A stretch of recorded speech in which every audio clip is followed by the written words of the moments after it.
Hey guys, let's get straight to the point. The first reason why we think beginner photographers should consider buying used old DSLR camera is because of its price.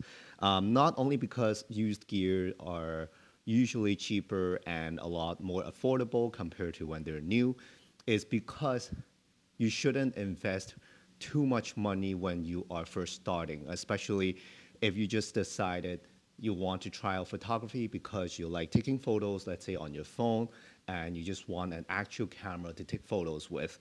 That's actually the time when a lot of people will look into new camera gear and they tend to overspend.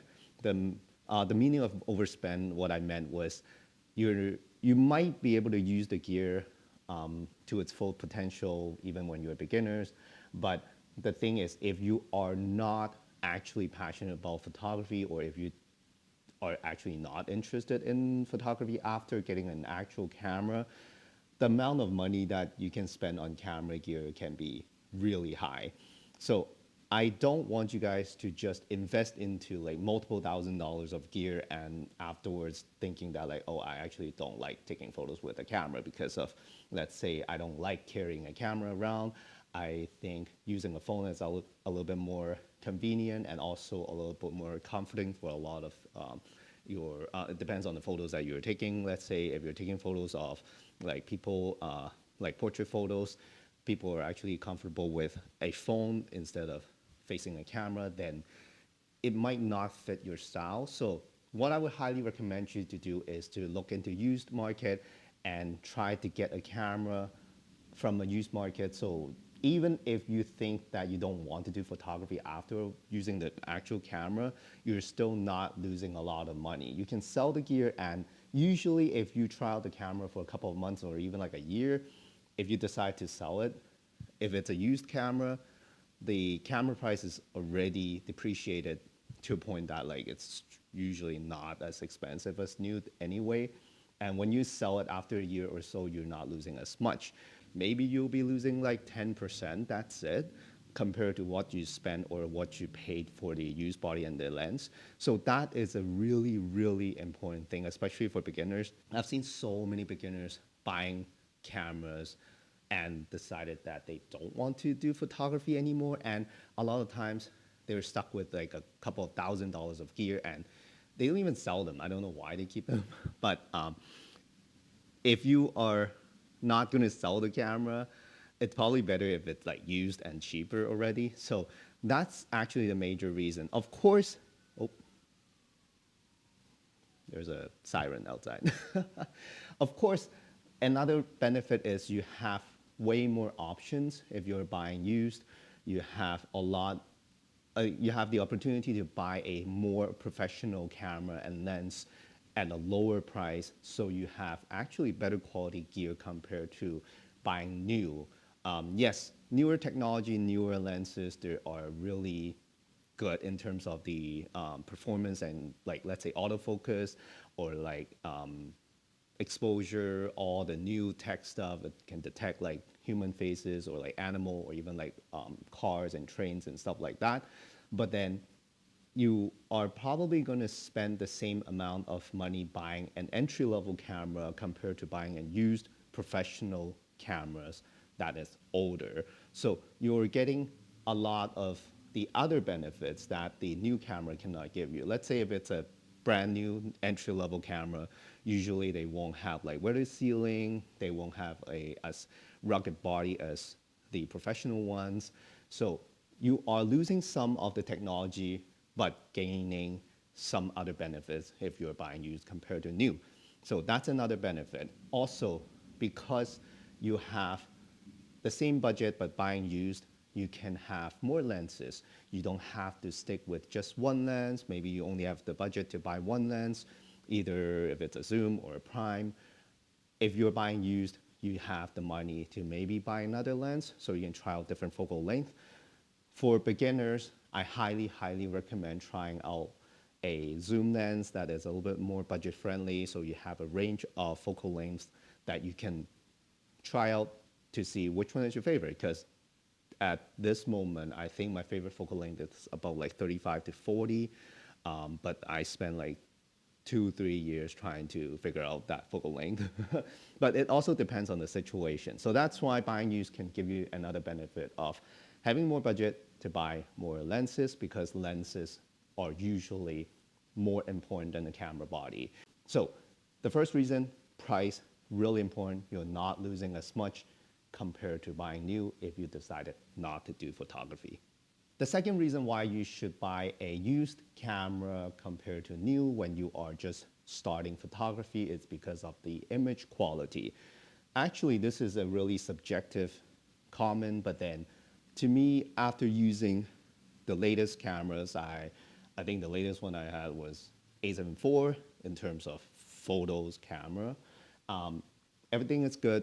Technology, autofocus, eye detect, super good, super easy. You can just like press the shutter and it will just capture the photo for you. But then image quality wise, I actually prefer older cameras look. I said it multiple times in my previous videos that I don't like the super sharp images coming out of the newer cameras, no matter if it's for photo or videos. Especially for videos, I really don't like that super sharp, like 3D cutout of the subject kind of photos or images. So I much prefer older sensors on the older cameras. You don't really have to go all the way to old DSLRs to get that image quality. Fujifilm's mirrorless cameras, let's say the XE2 that I use, that one uses the X-Trans 2 sensor. That is still one of my favorite sensors that I've used before. Super artsy, like not even film, it's almost like a painting. I think it's only 16 megapixels, and that camera sensor can create art. With newer sensor, no offense, yes, they create super nice images, but a lot of times we actually have to process it as a raw photo and put in a whole bunch of like layers in order to unsharpen the image, or even put like filters in front of the lenses because they're too sharp. Especially I like doing like portrait photos, like portrait photographies, and I just don't like the sharpness. At least I don't like showing all the flaws on the person's face, or like having the image that is too sharp that you can see every single flaw. So that's why I much prefer older sensors, because they have lower megapixels, they are not as sharp. And a lot of times that if you try out older sensors, let's say the XE2 that I mentioned, or the 60 Mark I, the Canon 5D Classic, those ones, they don't have a super sharp kind of 3D popping effect on the subject. Usually the focus and out of focus area is super smooth. You don't really get that effect on newer cameras. They tend to have like the sharpest images they can possibly make, and that makes, and also the higher megapixel, it makes the subject or the in focus area super popping out of the background or the blurred out area of the image. So that way it makes it look like a fake photo almost. At least to me, I prefer older sensors, older image quality. Even if you are not comparing like how artsy or like how painting like the older sensor is compared to the newer sensors, you're still getting a really, really high quality sensor that can produce professional images. This camera, that's the 60 Mark I.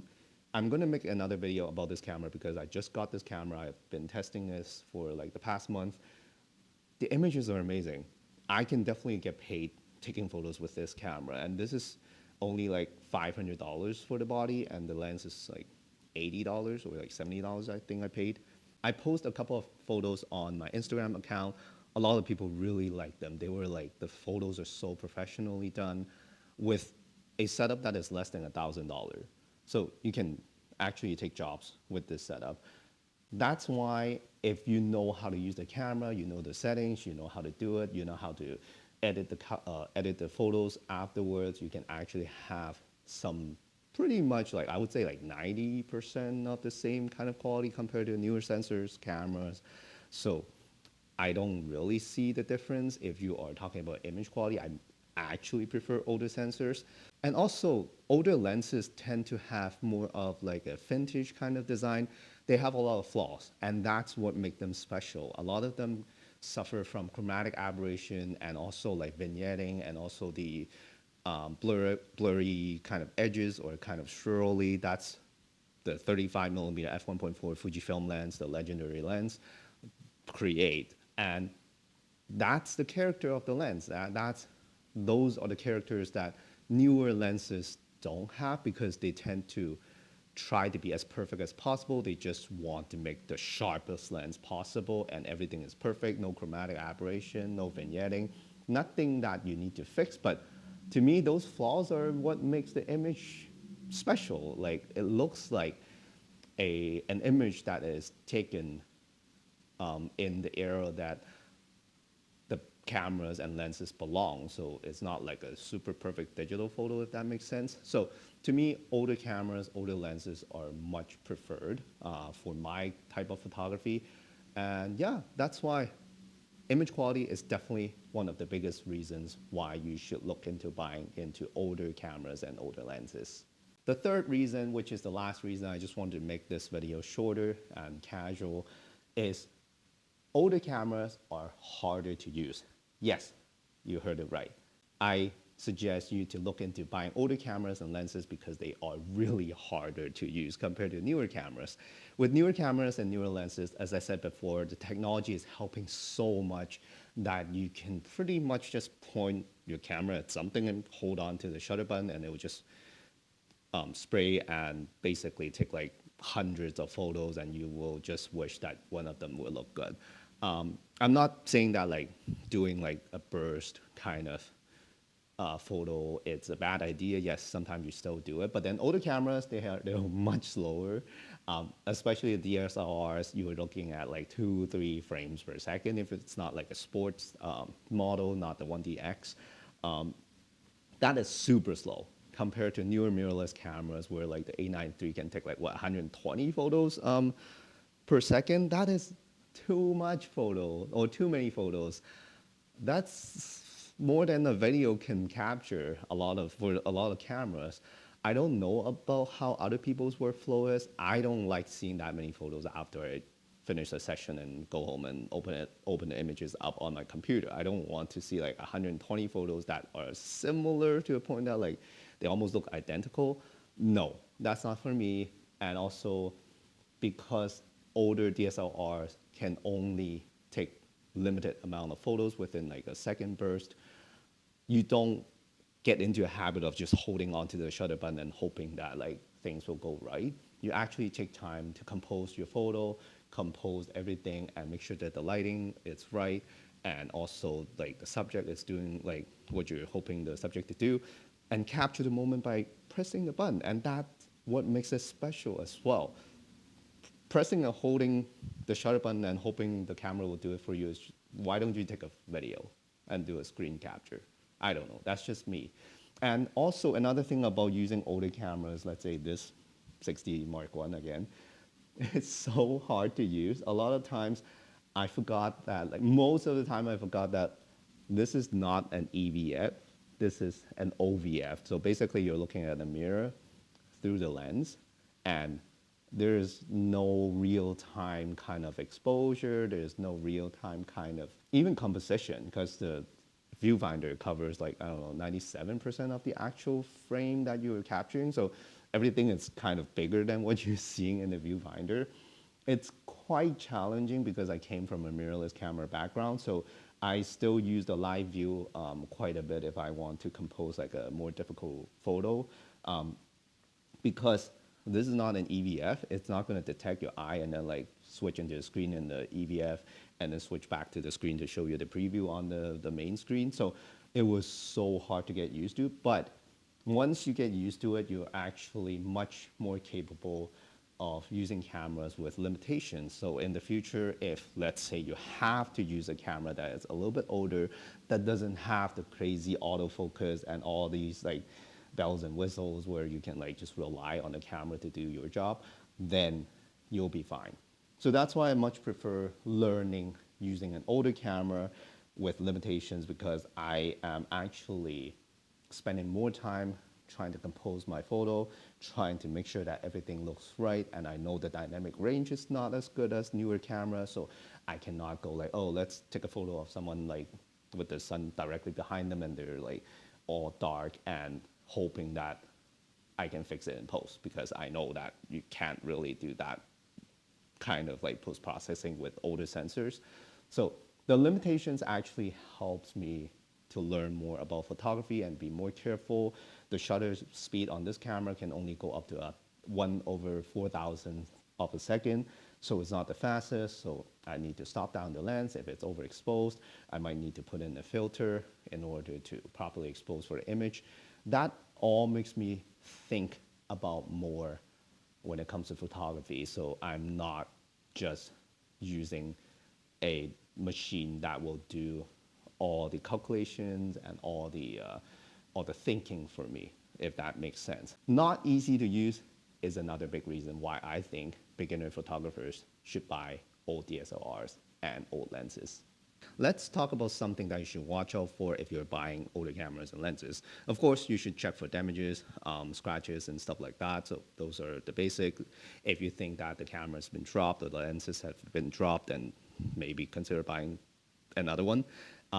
One really important thing is make sure that the media that the camera uses is accessible and also compatible. Because some really, really old cameras, let's say the classic 5D uses compact flash, not the new one, but the old one. Those cards are not really not accessible. Whoop, there's a dog outside. So those cards are not really not accessible, but then they are not as fast, and also you need to most likely buy a card reader for your computer, because I don't think any new computer has like compact flash built in. If you're building a PC, sure, but then most likely you'll have to buy another card reader, and the cards can be a little bit more expensive compared to newer cards because they're not like as popular anymore, so not a lot of companies make them. So make sure that the media is compatible and accessible. Second thing is this one. I actually fell into this, not trap, but then the mistake is make sure that the raw files are supported by your computers or your system at least, because some raw files, at least if you're not paying for Lightroom, Capture One, or other paid editing software for photos, I am really cheap on this. I use the Photos app on my Mac, which is the Photos app built in, and it's free. It has a really good photo editing feature. You cannot get like as complicated as the Lightroom or the Capture One editing kind of software. Yes, but then you can still do a lot.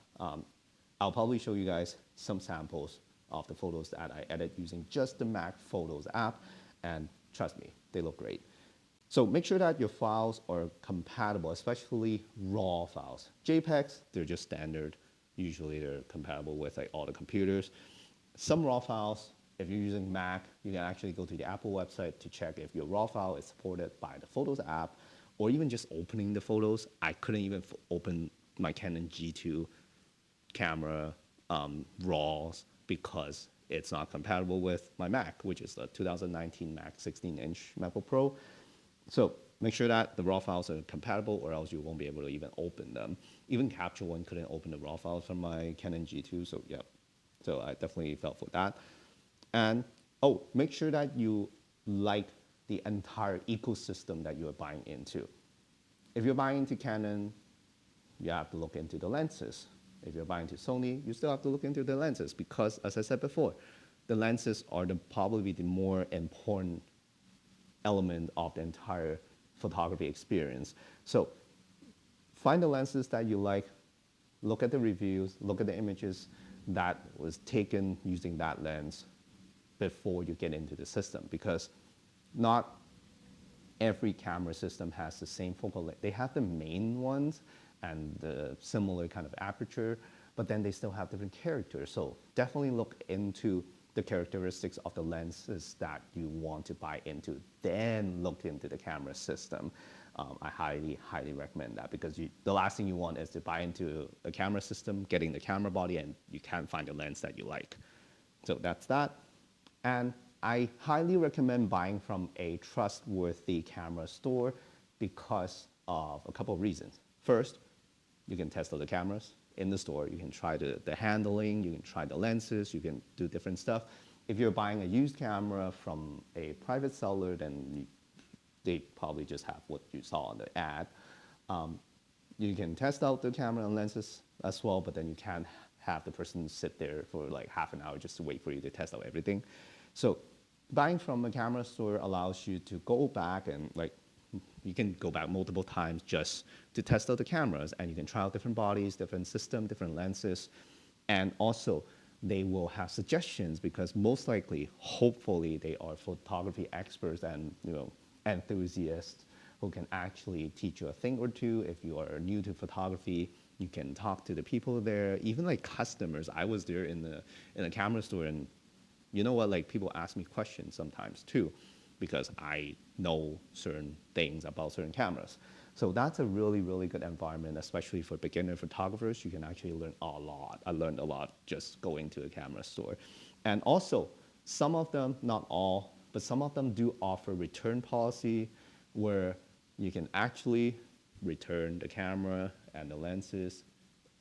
Of course, you can't damage them, but then you still have the opportunity to try it out in a real world scenario. And if you like it, that's great. If not, you can still change your mind. So buying it from a trustworthy camera store is definitely highly recommended. I got my 60 from a camera store.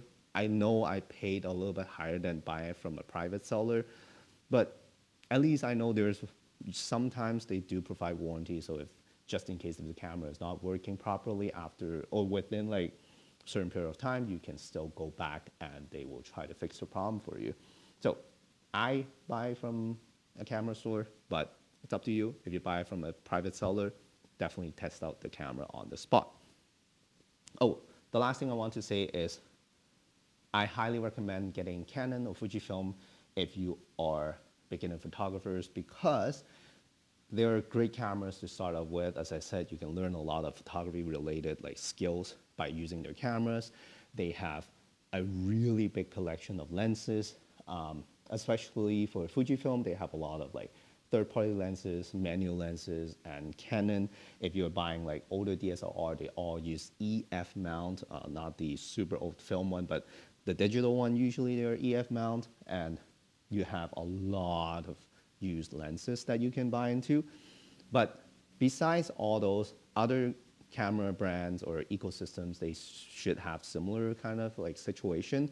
But one thing really important, you have good color science. Yes, Fujifilm, Canon, they have really good color science. I would say if you're not trying to use those creative film simulations provided by Fujifilm, those are more on the creative side, but the base color science is really good in Canon and Fujifilm cameras. You can actually just use the straight out of camera JPEG and do minor tweaks. That way you don't have to worry about like having to pay for the software to edit your RAW. But of course, if you have a Mac, you can definitely check out my video about the photo editing process using just the Photos app, the free built-in Photos app. But then with a good color science base, that also affects your RAW editing process. I tried out different RAW photos, like files from different cameras. I had Panasonic, I have Sony, I have Fujifilm. I still have Fujifilm, and I am now using Canon. The color science affect the RAW. Yes. For example, a Sony camera RAW file, it's still really hard to fix the problems of like the skin tone being a little bit on the greener side, and then the greens of like trees and bushes and leaves are like kind of yellow. It's harder to fix. Yes, you can fix them, but I don't think it's a really fun experience to do that. But if you start off with a Sony camera and you can fix the color science like with like photo editing software afterwards, I'm pretty sure you will be happy with like Canon and like Fujifilm cameras. But then I much prefer using Canon and Fujifilm because of the good color science. If you start off with a good color science based RAW photos, then you don't have to do much in post. I hate doing post processing. I hate doing photo editing. That's just me. But then, yeah, if you have a good base, it's much easier to get the photos to the style or to the look that you are trying to get to because you have a good base. If you are spending so much time trying to fix the color science after taking the photo, that's not going to be fun. It's going to take you so long just to fix the color, and then you can start applying like your creative ideas onto the photos. So that's why Canon, Fujifilm, I highly recommend using them if you are a beginner photographer, and they are really fun to use. And a lot of times, if you take a photo with a Fujifilm or Canon camera, you can show your friends and family or your clients on the camera with good color science, so they can kind of get to know like approximately how the photos are going to turn out, and they don't have to worry that like why is my skin like so green on other camera brands. So that's why I much prefer them. And also lens collections, super big. You don't have to worry about that part. Yeah, that's pretty much it. Those are the reasons why I think beginner photographers should buy older DSLR cameras, or like at least Fujifilm mirrorless cameras, because they are really great cameras to begin with, and you don't have to spend as much, and you still get super amazing image quality. And yeah, let me know what you think in the comment section below. Do you still use older cameras, or do you prefer getting a new one, or prefer using an old one? Let me know what camera you use in the comment section below. And yeah, I would love to check out your camera, and maybe I will get that one as well in the future for testing. That's it. Thank you so much for watching, and I'll see you guys in the next one.